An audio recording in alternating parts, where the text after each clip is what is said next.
Hey folks, today I'm going to be doing a startup video for you.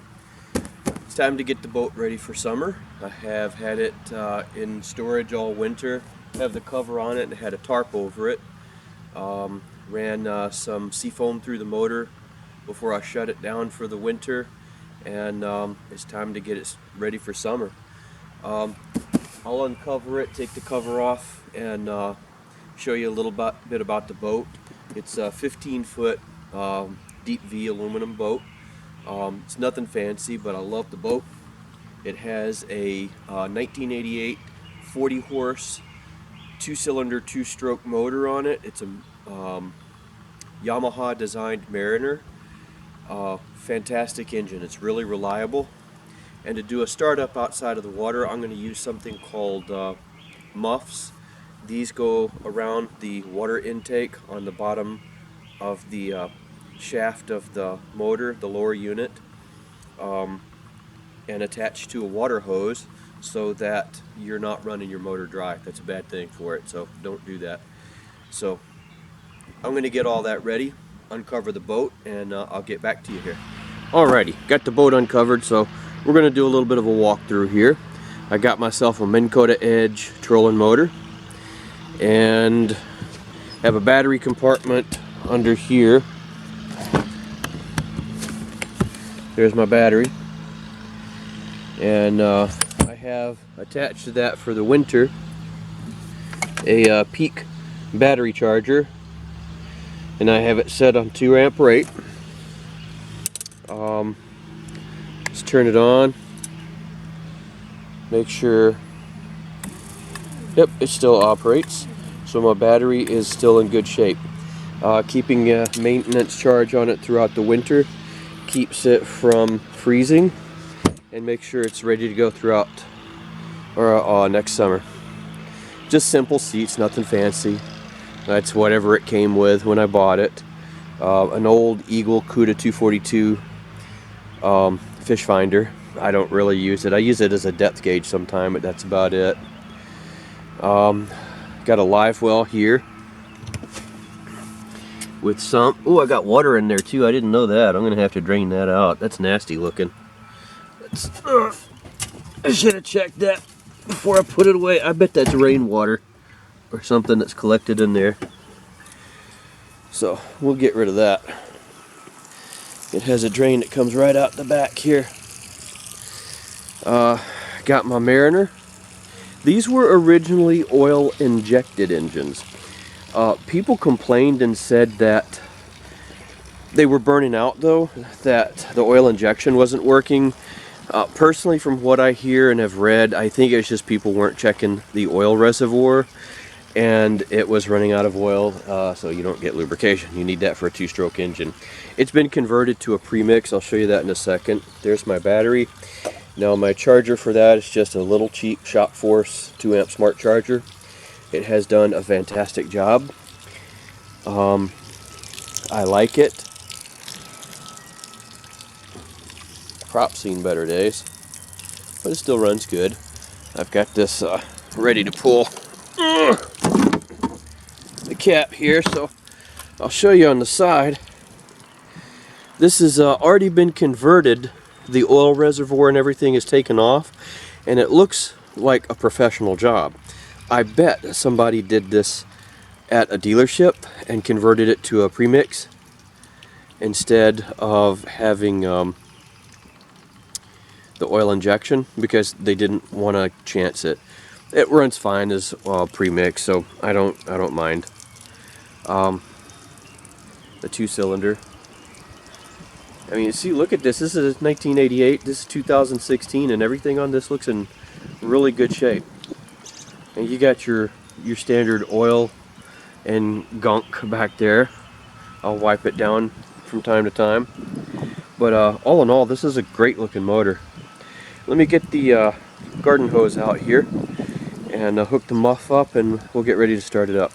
I gotta go get my keys too. They're in the back of my car. All right. Now I want to talk to you for just a second about 2-stroke motors. This is a 2-stroke motor, like I had said. I've seen people have really difficult times starting up older 2-stroke motors, especially. Some of the newer ones have auto choke and things like that. you know, for you really get some of the fancier ones, or you can get the 4-stroke motors that are really easy to start up. These older ones, not so much.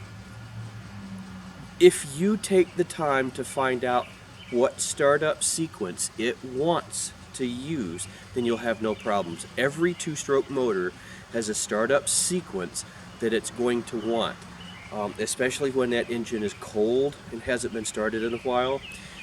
You're going to want to prime it, choke it, maybe have the throttle at a certain setting, so forth. You take the time to experiment and find that setting, and your motor will start much easier.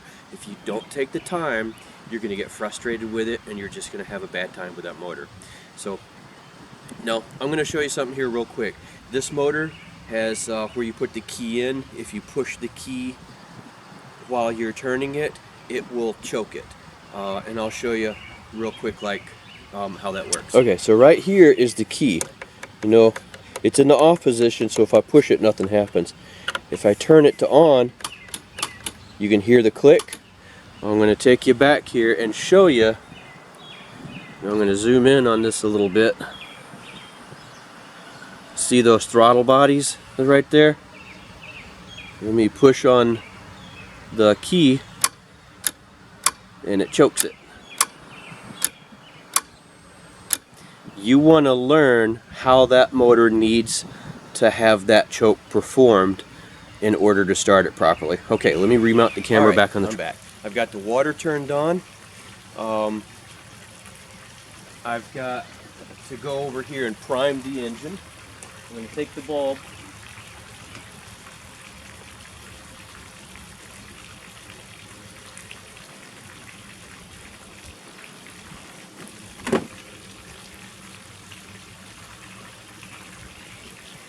It's been sitting there all winter, so it takes a while to prime it.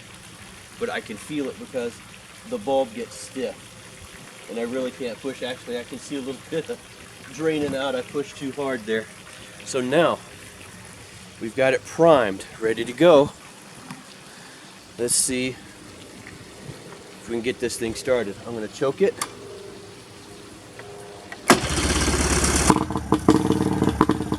Got it choked. It's not choked. A little bit of throttle.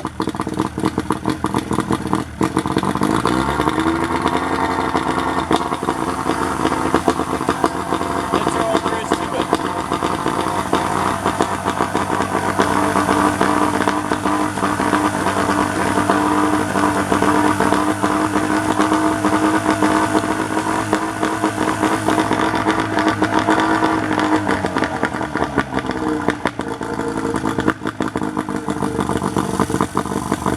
Hasn't run all winter. It's May. I haven't run it since September. You know the startup sequence. It's that easy to start up. Listen to it. It's purring like a Ferrari.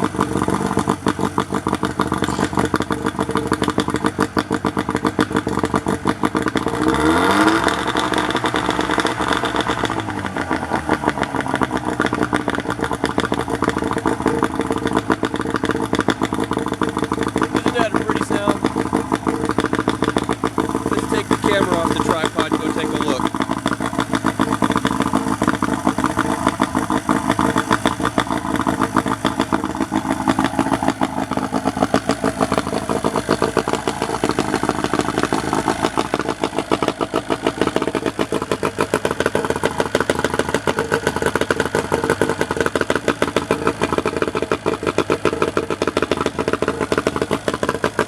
Oh, check that out. See my homemade transom saver?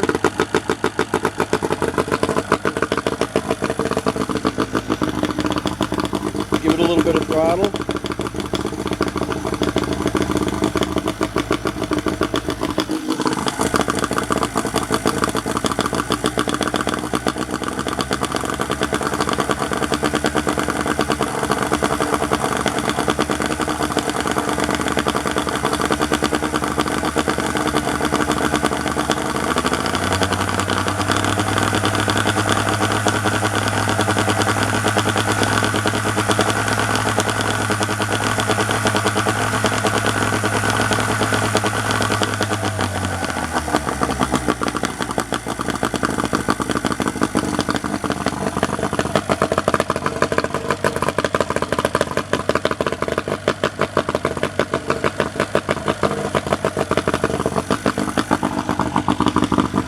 is how you start up a 1988 motor.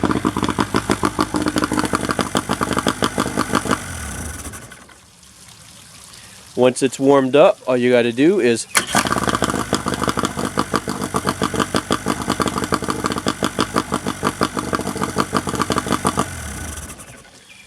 that's one of these Yamaha built Mariners are still some of the best boat motors out there. I love mine, and I tell you what, it'd be hard for me to give this thing up. Alright, I think that's a good spot to end. Talk to you guys later.